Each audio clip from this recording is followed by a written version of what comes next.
Je suis conseiller du comité de protection des journalistes à New York. Je suis le vice-président de la division Europe-Asie centrale de Human Rights Watch. J'enseigne le journalisme international à l'UCL, la déontologie de l'information à l'IEX, et je suis chroniqueur au soir. Il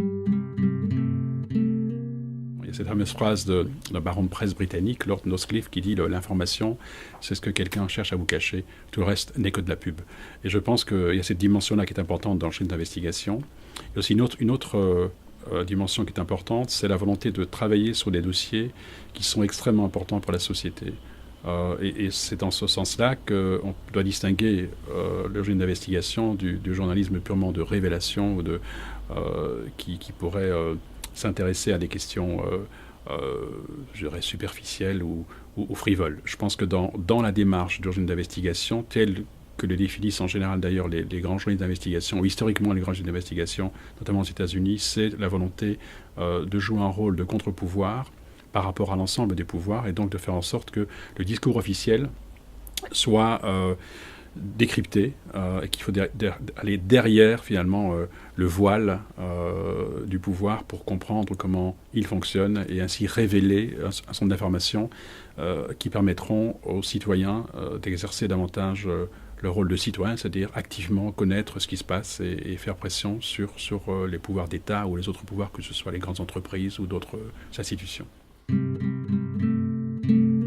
Moi, je pense qu'il y a dans la presse des journalistes qui, à partir d'un sujet d'actualité, se disent finalement on a couvert ce sujet de manière beaucoup trop rapide, on n'a fait que donner la parole à ceux qui ont décidé de parler sur ce sujet-là, que ce soit des autorités, que ce soit des opposants, que d'une certaine manière, le journalisme de « il a dit, elle a dit » ne suffit pas, que cette fameuse impartialité de dire la parole à l'un à l'autre ne suffit pas, il faut aller au-delà des paroles, il faut chercher à établir davantage la vérité, ce qui est l'ambition presque jamais atteinte, mais toujours nécessaire du journalisme, et donc de se dire, sur ce sujet-là, je vais essayer d'aller plus loin. Il y a par exemple un incident dans une centrale nucléaire, bien on va, au lieu de se limiter à ce que dit le directeur de la centrale et ce que dirait même à la limite Greenpeace, on va dire, on essaie de voir vraiment ce qui s'est passé, pourquoi ça s'est passé, donc cette dimension-là. Donc ça se branche sur l'actualité.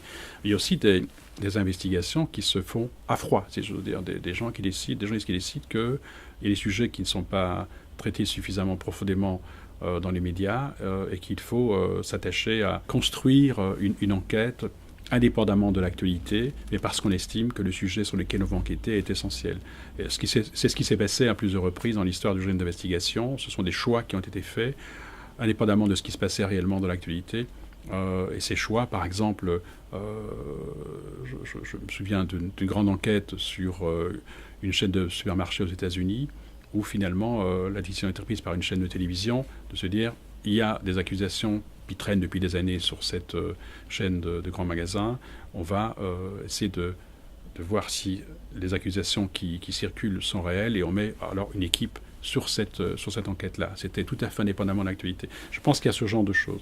Et aussi certains qui pendant très longtemps s'intéressent à un sujet, que ce soit les questions de corruption, les questions d'exploitation des ressources naturelles, que ce soit les questions de vente d'armes, tout ça, qui brusquement, au lieu de se limiter à une simple recension de ce qu'on peut obtenir au travers de rapports, au travers de déclarations, tout ça, se disent maintenant il faut à tout prix mettre en œuvre une véritable enquête, c'est-à-dire de manière systématique, chercher à vérifier l'information et chercher l'information qui est cachée par le rideau de communication conventionnel. Donc je crois que c'est ces formules-là qui sont, me semble-t-il, les plus fréquentes.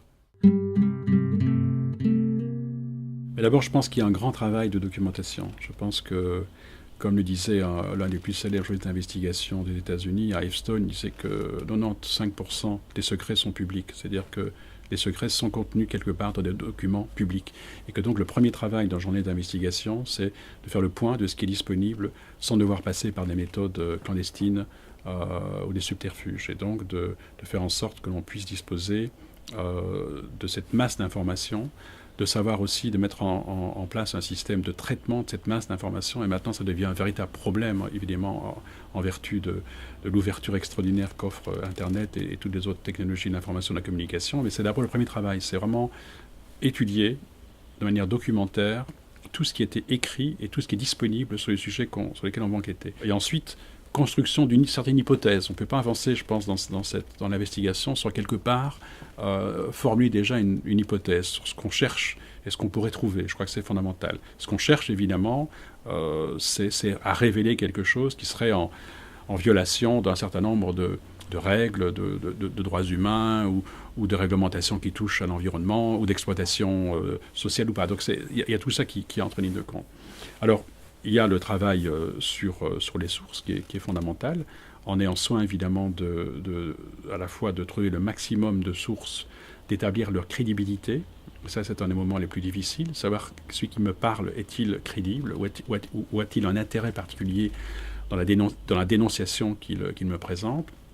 C'est aussi ouvrir les sources de manière telle que l'on puisse avoir des points de vue qui nous contredisent. Donc, dès le départ, il faut avoir cette volonté-là de se dire j'enquête d'une certaine manière à contre-courant de ce que dit la communication, par exemple, mais constamment, je dois me mettre en cause moi-même aussi. Constamment, et à chaque étape, être bien certain que l'information que l'on est en train de chercher, on la contredit, on pense contre soi-même. Parce que là, l'erreur de départ peut être très lourde. Si on se trompe et qu'on n'a pas vérifié, on n'a pas établi réellement la base de son investigation, on peut perdre énormément de temps, on peut se tromper, on peut s'emballer, on peut perdre le fil de l'enquête. Donc ça, c'est vraiment la question essentielle. C'est aussi parler à ceux sur lesquels on enquête. Alors là, avec des précautions particulières, il faut éviter évidemment les dangers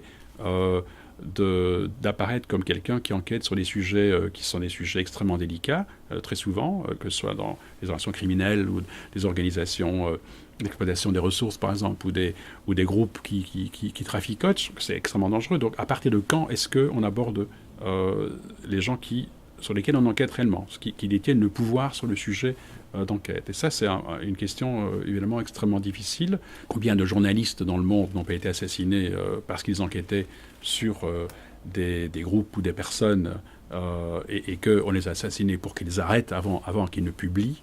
40% des journalistes assassinés dans le monde depuis 1992 ont été tués parce qu'ils enquêtaient sur des affaires de corruption ou des affaires de ce type-là, de criminalité. Donc c'est vraiment un danger réel. C'est aussi le danger judiciaire. Quelqu'un peut dire, écoutez, si vous continuez à enquêter sur mon entreprise, vous jetez un discrédit sur l'entreprise, on déclenche une action en justice contre vous, une procédure d'urgence qui peut évidemment fortement impressionner un journaliste, qui peut aussi dissuader, par exemple, un média de continuer l'enquête par crainte des conséquences économiques d'un procès, même s'il le gagne. Le coût est tellement énorme maintenant d'action en justice. Moi, j'ai connu dans mon histoire, notamment quand je travaillais pour Human Rights Watch, au moment où il y avait des groupes d'intérêt qui intervenaient, qui disaient si vous publiez, si vous continuez l'enquête, enfin si vous publiez, c'est-à-dire si vous continuez l'enquête, eh bien on enclenche contre vous une procédure avec des dommages d'intérêt considérables, donc, qui de certaine manière ne vise pas à interdire la publication comme telle, mais vise presque à toucher la survie de l'organisation. Donc les enjeux sont considérables. Donc il y a cet aspect-là. Et ensuite, je pense qu'il faut une véritable réflexion sur la manière dont on va utiliser l'information qu'on a pu obtenir. Et je pense que la présentation de l'information, la décision de le publier, le moment où on publie une information, dans quel contexte est aussi fondamental. Parce que l'un des objets de journée d'investigation n'est pas seulement de faire de l'information d'investigation, c'est aussi d'avoir un impact. On dit souvent que le journalisme d'investigation, aux États-Unis, ils disent le journalisme d'indignation. On s'indigne de quelque chose, mais on s'indigne et on se dit on va changer les choses. Et que donc, pour pouvoir changer les choses, c'est pas seulement une question d'investigation, d'enquête, de recherche, c'est aussi une question de présentation, même de programmation de la diffusion, pour être certain que lorsqu'on publiera, lorsque diffusera l'enquête, elle aura un impact et qu'elle permettra que les choses changent. Et je crois que c'est toute cette formule-là, ça me paraît être les étapes les plus évidentes et les plus importantes d'un processus d'investigation.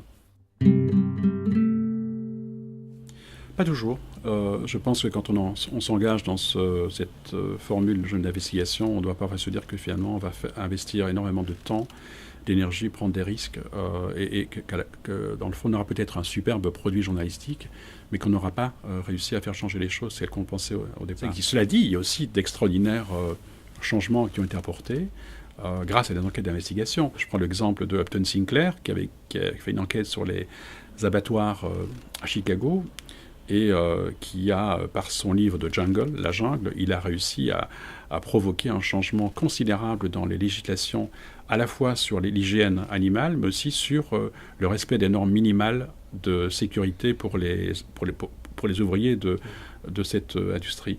Et donc le gouvernement américain, le président Theodore Roosevelt à l'époque, a reconnu que c'était en grande partie sous l'influence de cette enquête qu'il a changé, qu'il a adopté les premières lois d'ailleurs aux États-Unis touchant à la santé et l'hygiène dans le monde industriel.